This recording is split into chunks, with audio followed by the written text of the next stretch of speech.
Andrew Seidel is the Director of Strategic Response at the Freedom from Religion Foundation.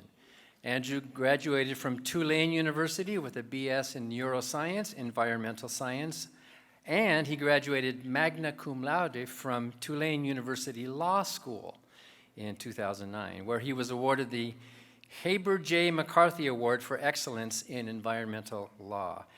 Andrew studied human rights, international law at the University of Amsterdam, completed his Master of Laws at Denver University Sturm College of Law in 2011, where he was awarded the Outstanding LLM Award. You can tell us what LLM stands for. Nobody knows? Okay.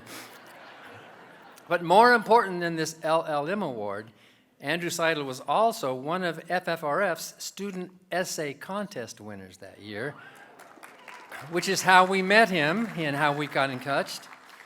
Andrew joined the Freedom from Religion Foundation as a constitutional attorney on Halloween 2011. And ever since then, he's been scaring the hell out of the religious right.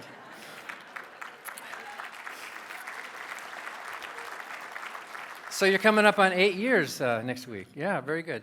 So he also writes for many other publications, including Think Progress, Religion News Service, and Rewire News, and others. Andrew's new book, most of you already know about it. Some of you have already read it and underlined it, but his new book is called The Founding Myth, Why Christian Nationalism is Un-American. It was published in May of this year by Sterling Publishing. The renowned constitutional scholar Erwin Chemerinsky says it is a beautifully written book, and Publishers Weekly said it provides a fervent takedown of Christian nationalism with well-conceived arguments. The foreword to the book was written by Susan Jacoby, and I was honored to write the preface to Andrew's book. This summer, with the help of member Brian Bolton, FFRF sent every member of Congress a copy of Andrew's new book. And I'm sure they've all read most of it by now. You can get your own copy at the front book table. Andrew will be signing copies during the 3 p.m. break at the book signing table in the lobby. So welcome with me, Andrew Seidel.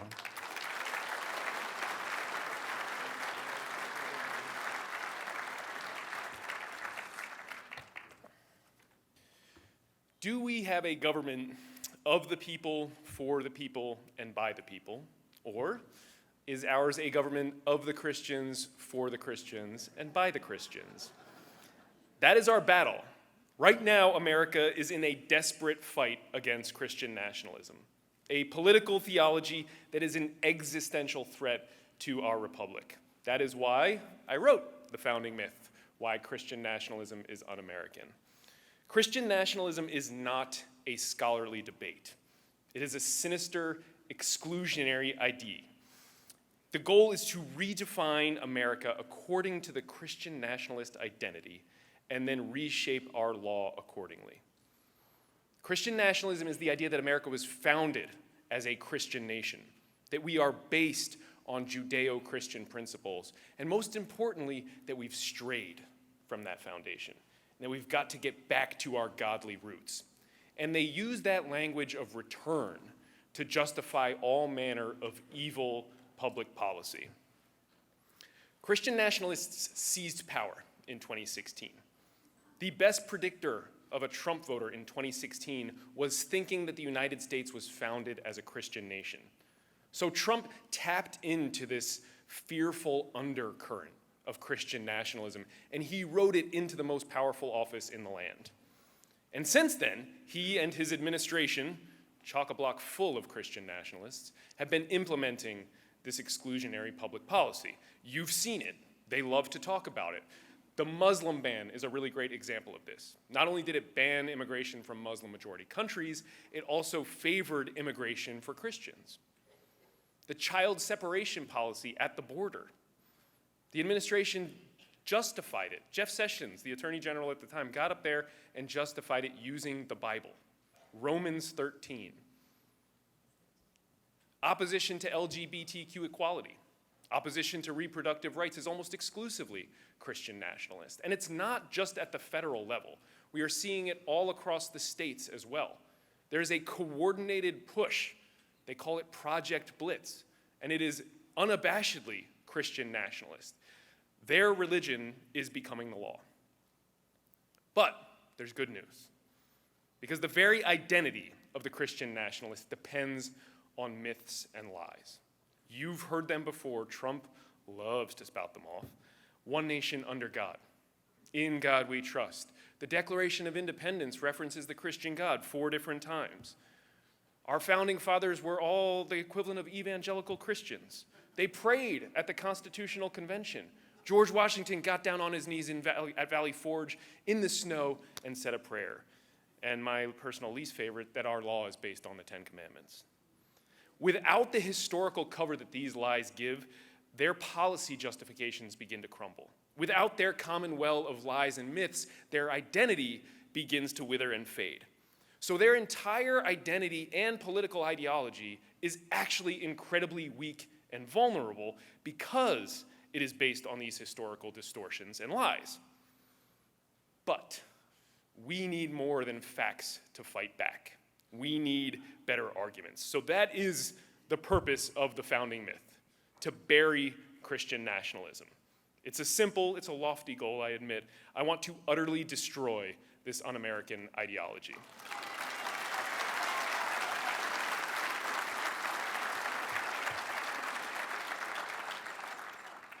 The book is not simply a refutation of the idea that we are founded as a Christian nation. Instead, I wanted to go deeper. So I asked, did Judeo-Christian principles positively influence the founding of the United States of America? And the answer to that question is no, they did not. And in fact, it's a good thing they didn't. Because Judeo-Christian principles, Christian principles, and especially those principles that are central to Christian nationalism, are fundamentally opposed to the principles on which this nation was built.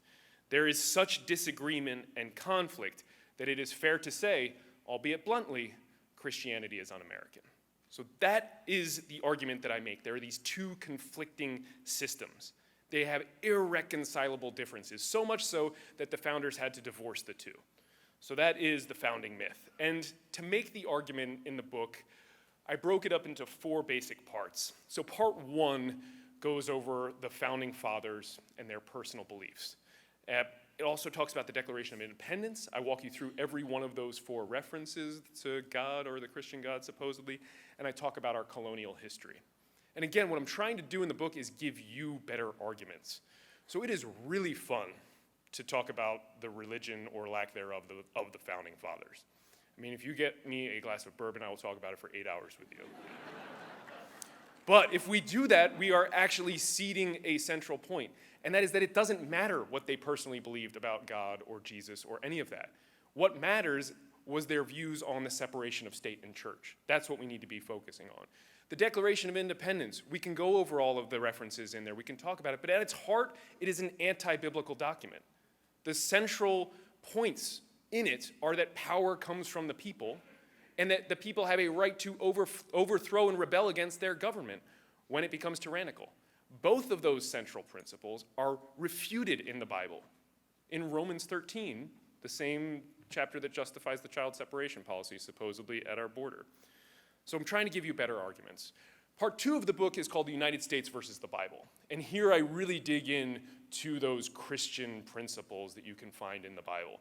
Things like hell, vicarious redemption through human sacrifice, biblical obedience, and notions of justice. And I compare those to America's founding principles. And again, you see this fundamental disconnect. Part 3 is where the book began. So this book actually started out as a law review article that just got really, really out of hand. So in this section, I compare the 10 Commandments to our founding principles. And I walk you through every single one of the 10 Commandments and show that they really are fundamentally opposed to the principles on which our nation was built.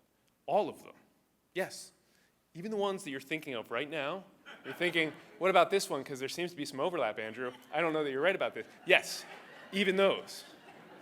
But you have to buy the book to find out why. I'm not going to tell you right now. Part 4 is called American verbiage. This is argument by idiom. These are the things that you all know and loathe.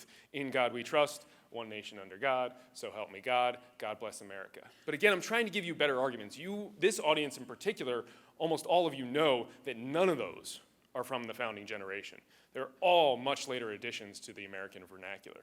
But our better argument is that these phrases were deliberately foisted on America during times of national fear and crisis by Christian nationalists who were often seeking to wipe out earlier unifying phrases. E pluribus unum, from many one, replaced by in God we trust. One nation indivisible, literally dividing the indivisible with God, historically the most divisive force known to man. Right? So you have not read a book like The Founding Myth. It is different. Previous books have offered this gentle correction to the Christian nationalist. Here's what our founding fathers meant. Here's what they actually said, you guys. This is the real history.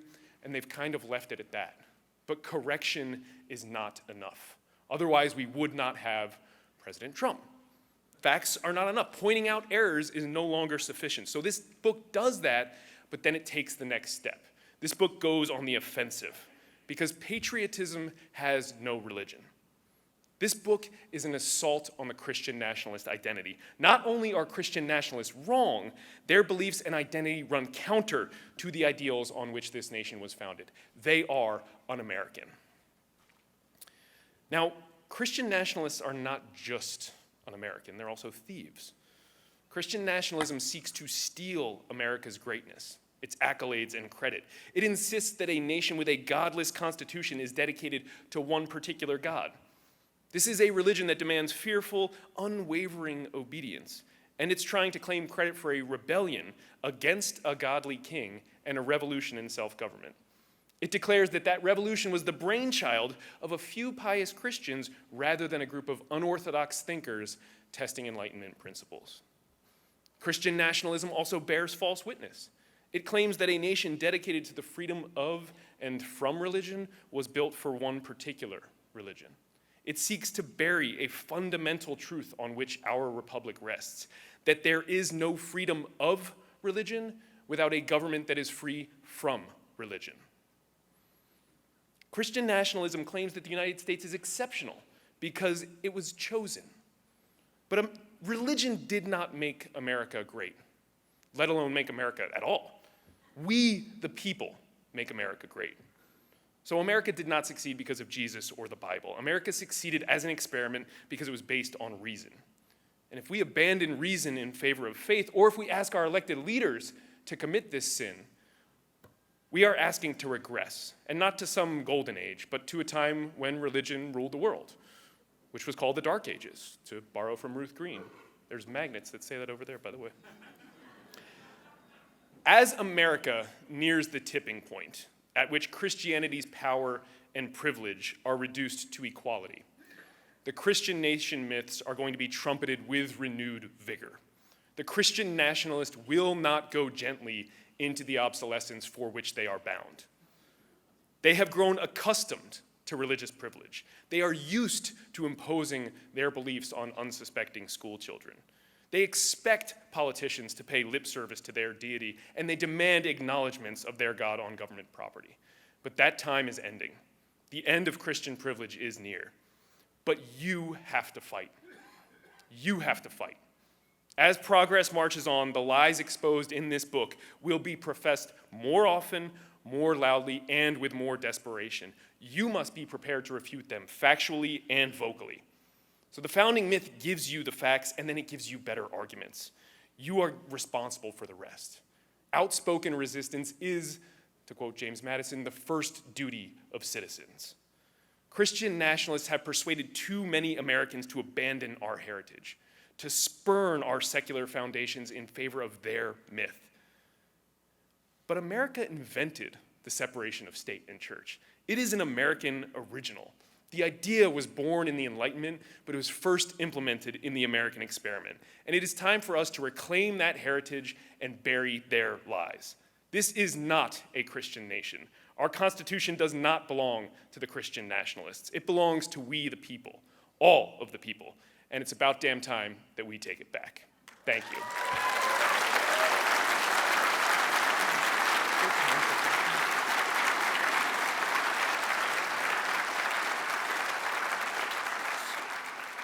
So we do have some time for questions. There are mics in the aisles.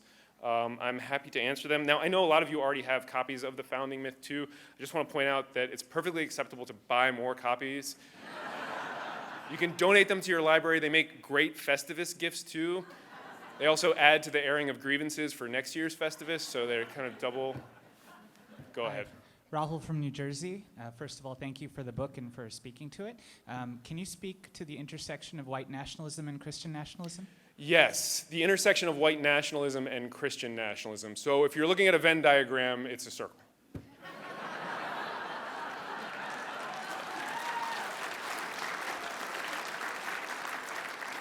That's not quite true. There are some researchers who would take issue with me saying that, but for our purposes, yeah. For real, that's my answer. I bought your book and I'm looking forward to reading it. I'd like to thank Brian Bolton for sending copies to each member of Congress. I was wondering if he or if anybody at FFRF could send reading comprehension teachers to members of Congress. If you want to fund that, we'll talk. Yes, ma'am. Hello, Sue Steinkraus from Menominee Falls. I know that Freedom from Religion Foundation frequently sends friend of the court's briefs to the Supreme Court. Do the judges read those? The clerks certainly read those. I mean, the but judges they are involved. They yeah, do so get. The judges are supposed to read all of that. Sometimes I think they just get briefed by clerks on what is in them. They can be effective, especially if you can make them stand out among the pack, which is something that we really work on doing. So those briefs can be very effective from time to time. Yeah. Thank you, and your legal staff. They do such a wonderful job. And the legal team, we are going to give a presentation tomorrow at 10:30, 11. We're giving a presentation sometime tomorrow morning, so you don't want to miss that. Over here now. Yeah, Kevin Goff in Bloomfield, Connecticut. Just a quick question about the intersection of, obviously, the Bible as the myth of the Christian nationalist or whatever, but the Constitution as sort of the myth of the American people. It's sort of, there's an interesting question about taking back the Constitution, and the Constitution itself has certain flaws in it. Oh, yeah. Can you talk about how you dealt with that in your book? Yeah, absolutely. So I do get into that in the book a lot. There are many of the principles that are in the Declaration and the Constitution were aspirational at the time they were written. And successive generations left it to their children to do the hard work of realizing a lot of those principles. I mean, and I have devoted quite a few chapters in the book to this because it's taken us a long time to get to the idea that all of us are equal. And we're not, I don't even think we're there yet on a lot of them. And so that is absolutely something that I deal with. And there are a few places where I actually had to concede some influence to Christian nationalists. It's just not a positive influence. I mean, seriously, like slavery is a really good example. All of the justifications for slavery on the we need to have slaves side were religious. And it's in the Bible. It's in the Ten Commandments twice. Jesus tells you how hard you have to beat your slaves in a parable. I mean, if you have a holy book that you can point to that says, yeah, slavery is totally fine, you're going to hang a hat on that. And they did. And there were a few other areas where I had to concede that influence. The subjugation of women is another area where Judeo-Christianity and Judeo-Christian principles had a massive impact. And the same thing with the fight for LGBTQ rights is another area where you have to concede some influence. But it's not good influence. It's a poisonous influence that we are trying to shake off and have been for centuries, oftentimes. And I am pretty clear about that in the book, I think. Another question over here. I wanted to thank you for coming to the Mitch McConnell Center at the University of Louisville last month and debating Was America Founded on Christian Principles. You did an outstanding job. Thank you. Is that debate online? I haven't been able to find it. Is it available for everyone to view online? Yes, it is.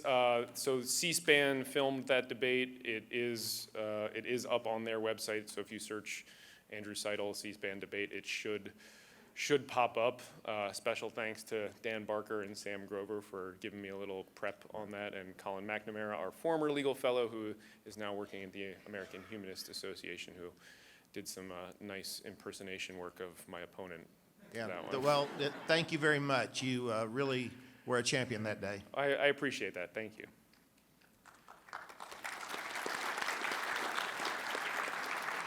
I still have a green light, so I'm just going to keep going. We'll go over here. Do you have any way of, Randy Hilfman from Washington State, do you have any way of trying to figure out whether these members of Congress are going to read the book, and if so, whether you think you're going to change any minds? Yeah, so I do not know if I actually made the reading list for any of the members of Congress or not. I at least hope that some of the staffers picked it up and read through it and thumbed through it. But yeah, I don't know that there's any way for us to tell whether or not they will. Mark Dan is our Director of Governmental Affairs, so maybe we'll ask him to figure that out as part of his duty. Just kidding, Mark. We're not going to make you do that. Don't. Over here. Yeah. Can you make a connection between, you brought up Trump, make a connection between what's been called the Southern strategy for the Republican Party that I believe it started somewhere in the 50s, how that worked its way to 70 years later, we can end up where we are now? I would direct you to Kevin Cruz's written work on that subject. He will be able to give you a much better answer. I mean, I know he's written extensively about that. Kevin was very kind. He read the chapter I wrote on the 1950s, which I had to rewrite because of him, because of his awesome new book. I had to rewrite that entire chapter when this book was in the manuscript stages. But my goal in this book, as I said, is to destroy this un-American ideology, to attack and undermine and rip apart all of the myths that underlie their very identity. So I was less concerned with a lot of the political maneuverings, with a lot of the agency behind and the different organizations that are behind Christian nationalism, rather than going right to the heart of what the problem is. I think that work is really important, but that's not what I was trying to do. I'm trying to bury Christian nationalism. Go over here.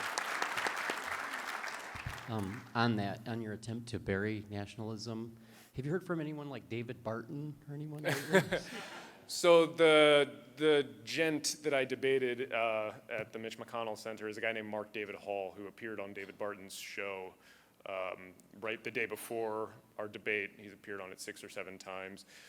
So I said that he was the intellectual Zamboni for Christian nationalism, because he goes around buffing and polishing and putting a good face on all of these really hateful, awful ideas. And he tries to give it this nice historical gloss in a way that's better than what David Barton has been able to do, because he's got some more scholarship chops, you might say. So David Barton is in my book. He's in the footnotes. I mean, he's just an awful Christian nationalist and unfortunately influential. But yeah, I mean, he is one of the people who I am working to entirely undermine and bury, metaphorically. I promise, metaphorically. Over here. Aloha, Andrew. It's Hi. Holly Huber from Hawaii Oh, and hi. Michigan. I can't see at all, but hi, Holly. Aloha.